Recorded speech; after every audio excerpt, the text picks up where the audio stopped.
నమస్కారం. ఏసీటీ న్యూస్కు స్వాగతం. ఈరోజు వార్తల్లోని ముఖ్యాంశాలు.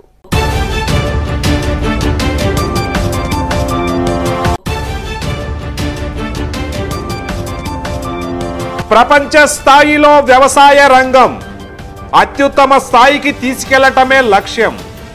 బాపట్ల వ్యవసాయ ఇంజనీరింగ్ కళాశాలలో 19-20 తేదీల్లో నేషనల్ కాన్ఫరెన్స్. ఓటు వేసిన వాళ్లకు ఒక దండం, వేయని వాళ్లకు 1000 దండాలు. ఒకనాటి ఎన్నికల ప్రచారంలో బాపట్ల మాజీ ఎంపీ పాముల పార్టీ. జగన్మోహన్ రెడ్డి నాయకత్వం అవసరం, ముఖ్యమంత్రిని చేయటమే మన ఆశయం. శాసనమండలి ప్రతిపక్ష నేత డాక్టర్ ఉమ్మారెడ్డి వెంకటేశ్వర్లు వెల్లడి. బాపట్లలో ఎమ్మెల్యే కోన రఘుపతి అట్టహాసంగా నామినేషన్. ప్రతిసారి వినూత్నమైన తీర్పు, ఈసారి ఎలా ఉండబోతుంది బాపట్ల మార్పు. బాపట్ల అసెంబ్లీ సెగ్మెంట్ పై యాక్ట్ అందిస్తున్న ప్రత్యేకం.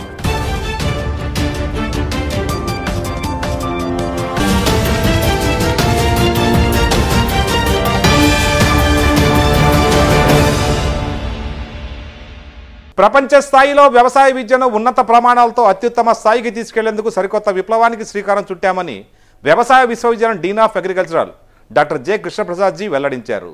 బాపట్ల వ్యవసాయ ఇంజనీరింగ్ కళాశాల 2 రోజుల పాటు జాతీయ సదస్సు జరుగుతుందని ఆయన వెల్లడించారు. వ్యవసాయ విద్యను ఉన్నత ప్రమాణాలకు ధీటుగా తీసుకెళ్లేందుకు బాపట్లలో 2 రోజుల పాటు జాతీయ సదస్సు నిర్వహణకు ఏర్పాట్లు చేస్తున్నారు. బాపట్ల వ్యవసాయ ఇంజనీరింగ్ కళాశాలలో ఈ కార్యక్రమం జరుగుతుందని వ్యవసాయ విశ్వవిద్యాలయాల Deen of agricultural doctor J Krishnaprasad తెలిపారు. ఆచార్య ఎన్జీ రంగా వ్యవసాయ విశ్వవిద్యాలయం మన రాష్ట్రంలో ఉన్న ఏకైక వ్యవసాయ విశ్వవిద్యాలయం. మనందరికీ తెలుసు, ఈ విశ్వవిద్యాలయం మొదట్లో హైదరాబాద్ అంటే ముఖ్య కేంద్రం హైదరాబాద్లో ఉండేది, పరిపాలనా భవనం.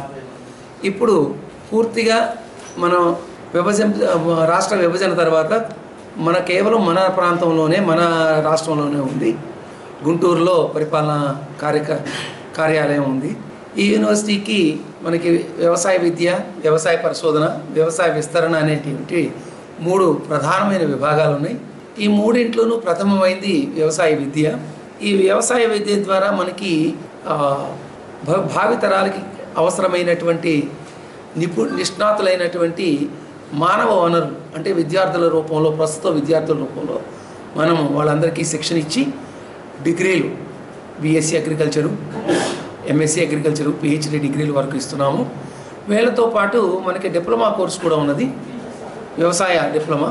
మనకి national agricultural higher education project అనేది ఒకటి ప్రారంభించారు. దానిలో ఇన్స్టిట్యూషనల్ డెవలప్మెంట్ ప్లాన్ అనే ఒక ప్రణాళిక రూపొందించబడినది. ఆ ప్రణాళిక ప్రకారం మొదటి దశలో భారతదేశంలో 8 వ్యవసాయ విశ్వవిద్యాలయాల్లో ఈ ప్రణాళిక, ఇన్స్టిట్యూషనల్ డెవలప్మెంట్ ప్లాన్ ప్రణాళిక అమలు చేయబడుతుంది. అందులో 8 విశ్వవిద్యాలయాల్లో అదృష్టం కొద్దీ మన ఆచార్య ఎన్జీ రంగా వ్యవసాయ విశ్వవిద్యాలయం కూడా ఒకటిగా ఉన్నది. దీని కింద మనకి ఎన్ఏహెచ్ఈపి నేషనల్ హైయర్ ఎడ్యుకేషన్ ప్రాజెక్ట్లో ఒక 25 కోట్ల రూపాయలు 3 సంవత్సరాలకి, అలాగే విశ్వవిద్యాలయం తరపున 5 కోట్ల రూపాయలు, మొత్తం 30 కోట్ల రూపాయలతోటి కార్యక్రమాలు చేపట్టడం జరిగింది.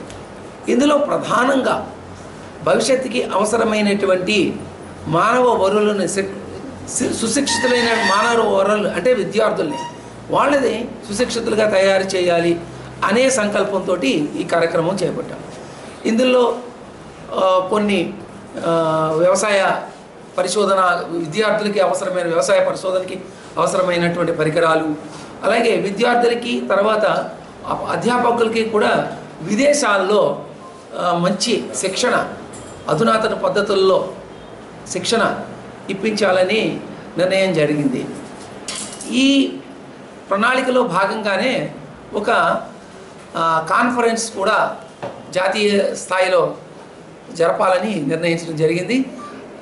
అందులో భాగంగా ఈ 2019 మార్చి 19-20 తేదీల్లో doctor NTR college of agriculture engineering and technology బాపట్లలో ఈ కాన్ఫరెన్స్ జరుపుతున్నాము.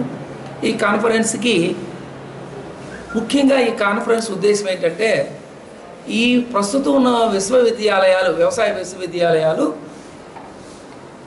ప్రపంచ స్థాయి విద్యాలయాలుగా రూపాంతరం చెందాలి. అప్పుడే భవిష్యత్తులో వచ్చే మార్పులకు తగినట్టుగా మనం సంసిద్ధులమై ఉంటాము అనే అంశం మీద ఈ మొత్తం కార్యక్రమాలు ఈ కాన్ఫరెన్స్లో చర్చించబడతాయి. ఓటేస్తే ఒక దండం, వేయకపోతే 1000 దండాలు. 1977లో బాపట్ల మాజీ ఎంపీ పాములపాటి అంకిని ప్రసాద్ చేసిన వ్యాఖ్యలు ఇవి. ఒక గ్రామంలో ఓటర్ల నుండి పాములపాటికి వ్యతిరేకత వ్యక్తమైంది. ఆ సందర్భంలో పాములపాటి అన్న మాటలు ఇవి. ఓటేస్తే ఒక దండం, వేయకపోతే 1000 దండాలు. 1977లో బాపట్ల మాజీ ఎంపీ పాములపాటి అంకిని ప్రసాద్ చేసిన వ్యాఖ్యలు ఇవి. ఒక గ్రామంలో ఓటర్ల నుండి పాములపాటికి వ్యతిరేకత వ్యక్తమైంది. ఆ సందర్భంలో పాములపాటి అన్న మాటలు ఇవి. బాపట్ల విభిన్న రంగాల ఖిల్లా, ప్రతిసారి ప్రతిష్టాత్మకమే, విలక్షణమైన వినూత్నమైన తీర్పుతో విభిన్నమైన మార్పు కోరుకునే నియోజకవర్గం ఇది. 2019 ఎన్నికల్లో ఆ మార్పు ఎలా ఉంటుందో వేచి చూడాలి. ఈ సందర్భంగా యాక్ట్ అందిస్తున్న ప్రత్యేక వార్తా కథనం ఇది. విభిన్న రంగాల ఖిల్లాగా ఉన్న బాపట్ల ఈసారి ఎవరి పట్ల మొగ్గు చూపుతుందనేది ఆసక్తికరంగా మారింది. రాష్ట్ర చిత్రపటంలోనే బాపట్ల అసెంబ్లీ నియోజకవర్గానికి ఒక ప్రత్యేకత ఉంది. అంతకు మించి ప్రాధాన్యత ఉంది. ఇప్పటి వరకు మొత్తం 14 సార్లు అసెంబ్లీ ఎన్నికలు జరిగాయి. చెయ్యెత్తి జైకొట్టు తెలుగాడ అన్న గేయ రచయిత వేములపల్లి శ్రీకృష్ణను తొలిసారిగా శాసనసభకు పంపిన ఘనమైన చరిత్ర బాపట్ల నియోజకవర్గం సొంతం. 1952 తొలిసారిగా జరిగిన ఎన్నికల్లో వేములపల్లి విజయం సాధించారు. 1955 జరిగిన ఎన్నికల్లో మంతెన వెంకటరాజు విజయం సాధించారు. కమ్యూనిస్టులు బలపరిచిన స్వతంత్ర అభ్యర్థి కొమ్మినేని వెంకటేశ్వరరావును కూడా ఇక్కడి ఓటర్లు గెలిపించారు. ఇంచుమించు అన్ని పార్టీల వారికి బాపట్ల ఓటర్లు ఎమ్మెల్యేగా అవకాశం కల్పించారు. ఇక 1967 నుండి బాపట్లలో ఏ పార్టీ అభ్యర్థి అయితే ఎమ్మెల్యేగా ఎన్నికవుతారో ఆ పార్టీ అధికారంలోకి రావడం ఆనవాయితీగా వస్తుంది. అయితే 2014లో మాత్రం ఇక్కడ వైసీపీ అభ్యర్థి కోన రఘుపతి ఎమ్మెల్యే గెలుపొంది ఆ ఆనవాయితీని తారుమారు చేశారు. రాష్ట్ర విభజన తర్వాత ఈ విధంగా మారిందని సెంటిమెంట్ కూడా బాపట్ల ఉండేది. 1952లో కమ్యూనిస్టు పార్టీ బలమైన నాయకుడిగా ఉన్న చెయ్యెత్తి జైకొట్టు తెలుగువాడ గేయ రచయిత వేములపల్లి శ్రీకృష్ణను శాసనసభకు పంపిన ఘనత ఈ నియోజకవర్గానికి. రాజకీయ దురంధరుడిగా, స్వాతంత్ర సమరయోధుడిగా, సంఘ సంస్కర్తగా వాసికెక్కిన మంతెన వెంకటరాజు 1955లో బాపట్ల నుండి గెలుపొందారు. హరిజన దేవాలయ ప్రవేశం, మంచిడి బావుల ఏర్పాటు, వితంతు వివాహాలు జరిపించి మంతెన వెంకటరాజు ఆదర్శవంతమైన నేతగా వాసికెక్కారు. కమ్యూనిస్టుల మద్దతుతో గెలుపొందిన కొమ్మినేని వెంకటేశ్వరరావు 1962 నుండి 1965 వరకు కొనసాగారు. 1967, 72, 78లో వరుసగా 3 సార్లు కోనా ప్రభాకరరావు శాసనసభ్యుడు గెలుపొంది హ్యాట్రిక్ సాధించారు. ఆ తర్వాత సిక్కిం, మహారాష్ట్ర, పాండిచేరి రాష్ట్రాలకు గవర్నర్ కూడా పనిచేశారు. 1981లో అసెంబ్లీ స్పీకర్గా పనిచేశారు. 1983లో తిరిగి పోటీ చేసి ఓడిపోయారు. 1983లో జరిగిన ఎన్నికల్లో తెలుగుదేశం అభ్యర్థి చంపాటి విజయరామరాజు ఎన్నికయ్యారు. ఆ తర్వాత బాపట్ల వ్యవసాయ కళాశాల ప్రొఫెసర్గా ఉన్న డాక్టర్ ఉమ్మారెడ్డి వెంకటేశ్వర్లు 1985లో తెలుగుదేశం అభ్యర్థిగా విజయం సాధించారు. 1989లో కాంగ్రెస్ అభ్యర్థి చీరాల గోవర్ధన్ రెడ్డి విజయం సాధించారు. 1994 ఎన్నికల్లో ముప్పలనేని శేషగిరిరావు తెలుగుదేశం తరఫున ఎన్నికయ్యారు. 1999లో తెలుగుదేశం అభ్యర్థిగా విజయం సాధించిన మంత్రి అనంతవర్మ తిరిగి 2004లో పోటీ చేసి ఓడిపోయారు. 2004 నుండి 2009 వరకు మాజీ మంత్రి గాదే వెంకటరెడ్డి కాంగ్రెస్ పార్టీ తరఫున పోటీ చేసి విజయం సాధించారు. రాష్ట్ర మంత్రిగాను సేవలు అందించారు. 2014 ఎన్నికల్లో వైసీపీ తరఫున పోటీ చేసిన కోన రఘుపతి ఎమ్మెల్యేగా గెలుపొందారు. సుదీర్ఘ రాజకీయ ప్రస్థానంలో కోన ప్రభాకర తర్వాత బాపట్ల నియోజకవర్గంలో మంత్రి పదవి అధిష్ఠించింది గాదే వెంకటరెడ్డి ఒక్కరే. కోన ప్రభాకర 3 సార్లు ఈ నియోజకవర్గం నుండి విజయం సాధిస్తే 2 సార్లు గాదే వెంకటరెడ్డి ఇక్కడి నుంచి గెలుపొందారు. బాపట్ల అసెంబ్లీ నియోజకవర్గం నుంచి గత 60 సంవత్సరాలుగా అనేక మంది శాసనసభలు తమ వాణిని వినిపించారు. తెలుగు జాతి ఆత్మగౌరవ భేరి భావపురిగా ఈ నియోజకవర్గం రాష్ట్ర చిత్రపటంలో తనదంటూ ఒక సుస్థిర స్థానాన్ని సొంతం చేసుకుంది. 2019 ఎన్నికల్లో ప్రతిసారి విలక్షణ తీర్పు ఇచ్చే బాపట్ల ఈసారి ఏ విధమైన మార్పు కోరుకుంటుందో వేచి చూడాల్సిందే. బాపట్ల వైసీపీ అభ్యర్థి కోన రఘుపతి సోమవారం నామినేషన్ దాఖలు చేశారు. అట్టహాసంగా అశేష అభిమాన జనంతో ప్రదర్శనగా వెళ్లి నామినేషన్ రిటర్నింగ్ అధికారికి సమర్పించారు. శాసనమండలి ప్రతిపక్ష నేత డాక్టర్ ఉమ్మారెడ్డి వెంకటేశ్వర్లు, పార్టీ నాయకులు ఈ కార్యక్రమంలో పాల్గొన్నారు. అనంతరం విలేకరులతో మాట్లాడారు. బాపట్ల శాసనసభ్యులు కోన రఘుపతి వైసీపీ అభ్యర్థిగా నామినేషన్ దాఖలు చేశారు. సోమవారం అట్టహాసంగా ఈ కార్యక్రమం జరిగింది. బాపట్ల పట్టణంలోని శ్రీనివాస్ మహల్ సెంటర్ నుండి పెద్ద ఎత్తున పార్టీ శ్రేణులు ఊరేగింపుగా తహసీల్దార్ కార్యాలయానికి చేరుకున్నారు. నాయకులు కార్యకర్తలు ఈ కార్యక్రమంలో పాల్గొన్నారు.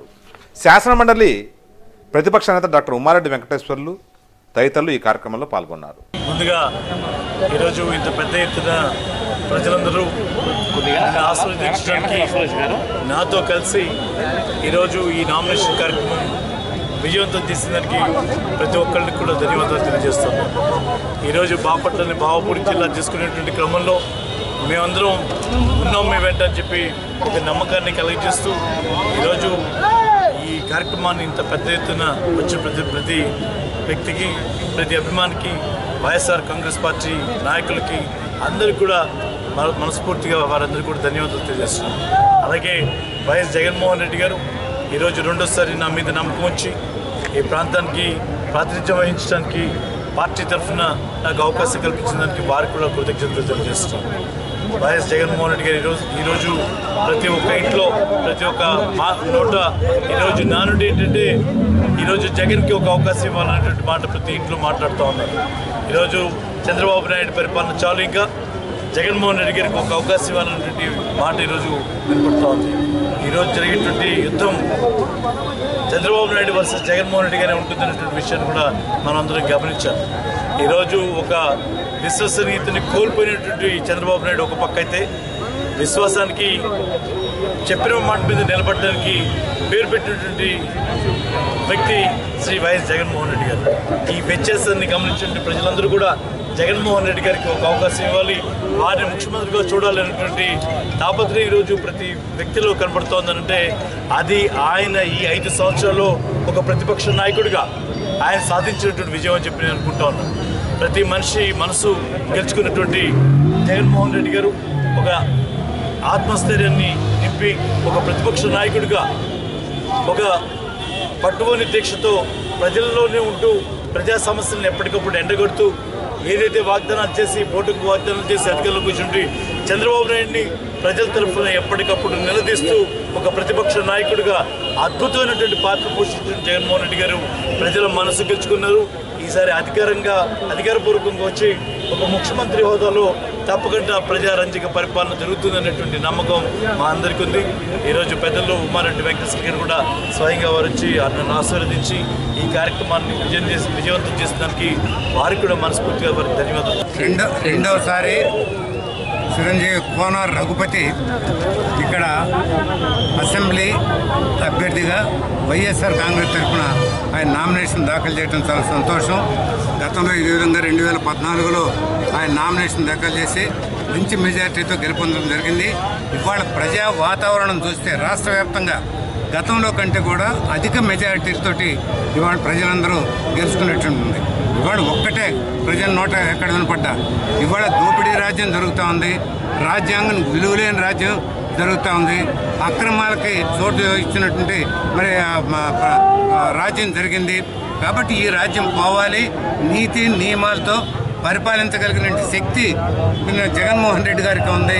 అటువంటి పరిపాలన తెచ్చుకోవాలి, జగన్మోహన్ రెడ్డి గారికి అవకాశం ఇవ్వాలి అనేటువంటి ఆలోచన ప్రజల్లో ఉంది. కాబట్టి మన దానిలో భాగంగా కోన రఘుపతి రెండోసారి ఇంకా అధిక మెజార్టీతో తప్పకుండా గెలవాలని ఆకాంక్షిస్తారు. విభజన హామీలను ఖచ్చితంగా అమలు చేయగల సత్తా సమర్థత ఒక్క కాంగ్రెస్ పార్టీకే ఉందని మాజీ కేంద్ర మంత్రి జేడీ శీలం అన్నారు.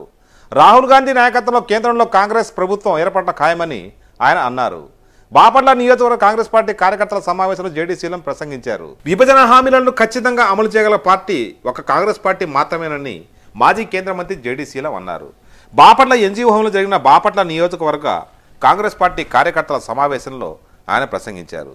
పిసిసి కార్యదర్శి గంటా అంజిబాబు ఆధ్వర్యంలో ఈ కార్యక్రమం జరిగింది. పార్టీ నాయకులు కార్యకర్తలు పెద్ద ఎత్తున పాల్గొన్నారు. ఏమేమి ఈ రాష్ట్రానికి కావాలి, ఎవరు ఎంపీ అయితే మన ప్రజలకు ఉపయోగపడతారు, మన రైతులకు ఉపయోగపడతారు, అక్కడి నుండి డబ్బు తీసుకొచ్చి రాష్ట్ర ప్రభుత్వానికి సహాయపడతారు, మరి ఆ శక్తి ఉన్నటువంటి మనిషి ఎవరు, ఉన్నటువంటి అభ్యర్థులందరినీ కూడా పోల్చి చూసుకొని పార్టీలకు అతీతంగా ఈ మనిషి మనకు కావాలి అనేటువంటి పద్ధతిలో మరి పార్లమెంటు సభ్యుడిని ఎన్నిక చేస్తారనేటువంటిది నా విన్నపం. అదేవిధంగా మీరందరూ కలిసి బాపట్లలో ఉన్నటువంటి కాంగ్రెస్ కార్యకర్తలందరూ కూడా పెద్దలందరూ కూర్చొని ఎవరైతే బాగుంటుందని మీరే సెలెక్ట్ అండ్ ఎలెక్ట్, మీరే సెలెక్ట్ చేయండి, మీరే అందరూ కలిసి ఎన్నుకోండి. ఇది నా మీ అందరికి కూడా నా సూచన. గతంలో అనేక మరి జరిగి ఉండొచ్చు, పార్టీని వదిలిపోయిన వాళ్ళు పోయి ఉండొచ్చు, అది వదిలిపెట్టండి, దాని గురించి చర్చొద్దు. ఇక అందరూ ఉన్నవాళ్ళు ఎవరు అందరం కూడా ఒక కుటుంబంలాగా కలిసి ఉందాం. చిన్న చిన్న మనస్పర్ధలు ఉంటే అందరికి కూడా మనం కూర్చొని పాత వాళ్ళు కొత్త వాళ్ళు, పాత ఇదివరకు 20 సంవత్సరాల నుండి నాతో పరిచయం ఉన్నటువంటి కాంగ్రెస్ వాదులందరూ కూడా మళ్ళా కలిసి రావాలి. కాంగ్రెస్ పార్టీని మరి బలం పుంజుకునేలాగా గ్రామాల్లో మండలాల్లో మనం వ్యాపింప చేసుకోవాలి అని చెప్పి మనం చేసుకుంటూ అధిష్టానం అవకాశం ఇచ్చి లేదా ఆదేశం ఇచ్చి నువ్వు ఎంపీగా పోటీ చేయమని నాకు ఆదేశాలు ఇస్తే నేను ఆదేశాలను శిరసావహిస్తాను. తప్పనిసరిగా ఒకవేళ ఎంపీగా పోటీ చేయడం జరిగితే ప్రతి గ్రామంలో గతంలో 20 సంవత్సరాలు నేను చేసినటువంటి సేవలు ఒక్కసారి స్మరించుకొని అర్హత ఉన్నటువంటి అభ్యర్థిగా మీకు వాళ్ళు అనిపిస్తే మీరందరూ కూడా ఆశీర్వదించి ఎంపీగా నన్ను గెలిపిస్తే తప్పనిసరిగా నేను ఏదైతే విభజన చట్టంలో రాహుల్ గాంధీ గారు హామీనిచ్చారో, రాహుల్ గాంధీ గారు ప్రధానమంత్రి కాబోతున్నారు. 1 ప్రత్యేక హోదా తీసుకురావాలి, 2 రైతులకు 2 లక్షల రుణమాఫీ జరగాలి, 3 మహిళా డ్వాక్రా గ్రూపులకు 2 లక్షల రూపాయల రుణమాఫీ జరగాలి, 4 మహిళలందరికీ కూడా మరి 4 సిలిండర్లు ఫ్రీగా ఇవ్వాలి, 5 మహిళలకు 33% 33% మరి లోక్సభలో మన శాసనసభలో రిజర్వేషన్ కావాలి. అదేవిధంగా ఆరోగ్య హక్కు చట్టం తీసుకురావాలి, కనీసం 10,000 రూపాయలు నెలకు వచ్చేటట్టు కనీస ఆదాయ హామీ చట్టం తీసుకొచ్చి మరి అమలు పరచాలి. ఇవన్నీ కూడా చేసి విభజన చట్టంలో ఉన్నటువంటి హామీలు నెరవేరాలంటే కేంద్రం నుండి డబ్బు రావాలి, కేంద్రం నుండి అనుభవం ఉండి, పరిపాలన అనుభవం ఉండి, కేంద్రంతో సంబంధాలు ఉండి, కేంద్రంలో మంత్రిగా పనిచేసినటువంటి నాలాంటి వారికి అక్కడ ఇక్కడున్న రాష్ట్ర ప్రభుత్వానికి ఒక దూతగా సహాయకుడిగా తీసుకొచ్చే రాష్ట్ర ప్రభుత్వం అనేక మంచి పనులు చేసేదానికి కేంద్రం నుండి ఎక్కువ మొత్తంలో డబ్బు తీసుకొచ్చేదానికి మరి నా వంతు నేను కృషి చేయడానికి సమర్పించుకుంటానని చెప్పి మనం చేసుకుంటూ కాంగ్రెస్ పార్టీ కేంద్రంలో అనేక మంది మేమందరం కూడా రాహుల్ గాంధీ గారితో ఉంటామని మరి ఈరోజు మోడీ ప్రభుత్వం చూసినటువంటి చెప్పిన మాటలు వేరు, చేసినటువంటి పనులు వేరు. వారు అబద్ధాలు నిజాలుగా, నిజాన్ని అబద్ధాలుగా తారుమారు చేర్చి మరి మీడియాలో పదే పదే పదే అబద్ధాన్ని నిజంగా సృష్టించాలని ప్రయత్నం చేస్తున్నటువంటి ఈ తరుణంలో రాహుల్ గాంధీ గారు ఒక మచ్చలేని నాయకుడు, ఉన్నటువంటి మాటని హృదయంలో తేటతెల్లంగా చెప్పి ఏం చెప్తారో దాన్ని కట్టుబడి ఉన్నటువంటి రాహుల్ గాంధీ గారు, ఆయనకు తోడుగా ప్రియాంక గాంధీ గారు కలిసి ఈరోజు మొత్తం దేశంలో యువకులకు ప్రాధాన్యత ఇచ్చి వారందరికీ సముచిత స్థానం, వారికి ఉద్యోగాలు కల్పించి మరి మంచి పని చేసేటువంటి ఒక ఒరవడితో పోతున్నారు. వారికి అనేక మంది మరి మేము కేంద్రంలో మీకు బాసటగా ఉంటామని చెప్పారు. ముఖ్యమంత్రి చంద్రబాబు నాయుడు గారు కూడా కేంద్రంలో నేను రాహుల్ గాంధీకి సపోర్ట్ చేస్తానని చెప్పి వాగ్దానం చేస్తున్నారు. కాబట్టి ఎక్కువ మంది ఎంపీలు మోడీ గారిని ఓడించాలంటే కాంగ్రెస్ పార్టీని బలపరచండి, మోడీ గారిని ఓడించాలంటే రాహుల్ గాంధీ గారిని బలపరిచే వారిని మీరు గెలిపించండి, మోడీ గారిని బలపరిచే వారిని ఓడించాలి మనం. ఎందుకంటే మోడీ గారు సాక్షాత్తు వెంకటేశ్వర స్వామిగా చెప్పిన మాటలను కూడా పక్కన పెట్టి అబద్ధాలు చెప్పడం మొదలుపెట్టి మరి అనుకున్న ఆ రోజు చేసిన వాగ్దానాలన్నీ కూడా తుంగలో దొక్కి మళ్ళా నాకు అధికారం ఇవ్వండి వాళ్ళ ఎంపీ చెప్తా ఉన్నాడు. మోడీ గారు వస్తే ఇక ఎన్నికలు ఉండవు, ఇదే ఆఖరి ఎన్నికలని. మరి ఎవరైనా ఆ మాట చెప్తారా? రాజ్యాంగం ఉండదు అని చెప్తున్నారే. వారి మాటలు గుర్తుపెట్టుకోండి. రైతు మీద ఆధారపడినటువంటి బడుగు బలహీన వర్గాలందరూ కూడా రాజ్యాంగ రక్షణ, ప్రజాస్వామ్య రక్షణ ప్రతి పౌరుడి కర్తవ్యం. ఇది ఒకరోజు ఎన్నిక కాదు, ఈరోజు ఎన్నికలు చాలా భారతదేశ చరిత్రనే మార్చివేసేటువంటి. మీకు నియంతృత్వ పాలన కావాలా, ప్రజాస్వామ్య పాలన కావాలా? మీకు అంబేద్కర్ రాజ్యాంగం కావాలా, లేకపోతే నిరంకుశత్వం కావాలా? ఇవన్నీ తేల్చుకొని చేసేటువంటి పనులు. అది కాకుండా ప్రత్యేక హోదా కావాలా వద్దా? ప్రత్యేక హోదా కావాలంటే రాహుల్ గాంధీ గారి దగ్గరికి వెళ్ళి కేంద్ర ప్రభుత్వం దగ్గర వెళ్ళి డబ్బు తీసుకొచ్చి రాష్ట్రానికి అందించేటువంటి యోధుల్ని సరైనటువంటి వాళ్ళని ఎంపీలుగా ఎన్నుకోవాల్సినటువంటి బాధ్యత ఈరోజు బాపట్ల నియోజకవర్గపు మరి మహనీయులైనటువంటి ఓటర్ల మీద ఉంది. వార్తలు ముగించే ముందు ఈనాటి ముఖ్యాంశాలు మరోసారి.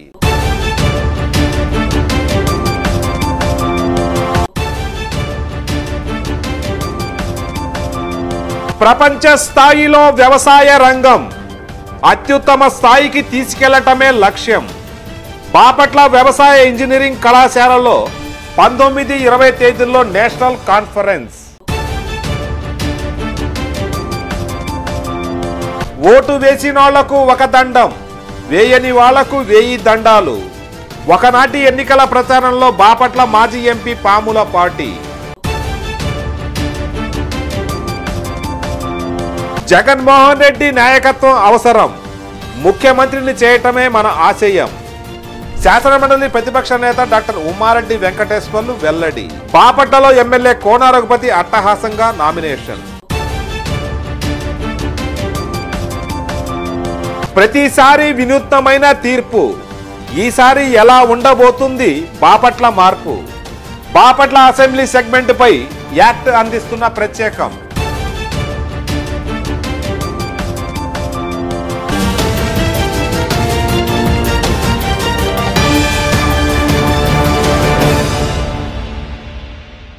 ఈ వార్త ఇంతటితో సమాప్తం. తిరిగి ఏసీటీ న్యూస్లో మళ్ళీ కలుద్దాం. అంతవరకు సెలవు. నమస్కారం.